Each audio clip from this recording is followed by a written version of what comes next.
Guys మీలో చాలా మందికి రైతుల కష్టం ఎలా ఉంటుంది ఏంటి అని ఏం తెలియదు. మీరు తింటున్న అన్నం ఎక్కడి నుంచి వస్తుందో తెలియదు, మీరు తింటున్న కూరగాయలు ఎక్కడి నుంచి వస్తాయో తెలియదు.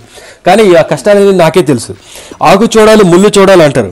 నేను ఒక పూట తినే ప్లేటు ₹1,00,000, ఒక్కొక్కసారి పూట తింటా ₹5 రోడ్డు మీద జిహెచ్ఎంసీ అన్న క్యాంటీన్ అక్కడ కూడా తింటా.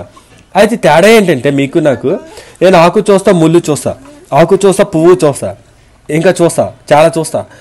అయితే నేను ప్రతి కష్టం కూడా అర్థం చేసుకుంటా, ప్రతి ఊరు తిరుగుతుంటా, షూటింగ్ పర్పస్లో చాలా ప్లేసెస్ ఎక్స్ప్లోర్ చేస్తా. కాకినాడ నుంచి కన్యాకుమారి వరకు, అమృత్సర్, పంజాబ్ మొత్తం అన్ని ప్లేసులు తిరుగుతుంటా.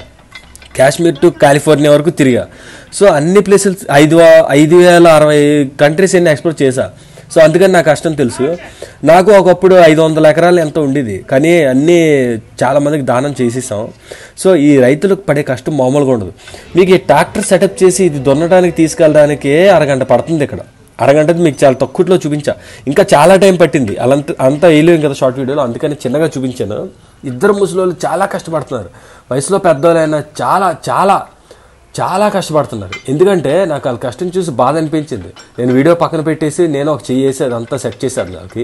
ఎందుకంటే ఇంత వయసు వచ్చినా ఇంత స్ట్రాంగ్గా ఉంటారు. వాళ్ళు కష్టపడి పండించిన ఆ వడ్లు, ఆ ధాన్యం, ఆ రైస్ తినబట్టి వాళ్ళు విలేజ్లో ఫుడ్ తిని అంత గట్టిగా ఉంటారు అనమాట.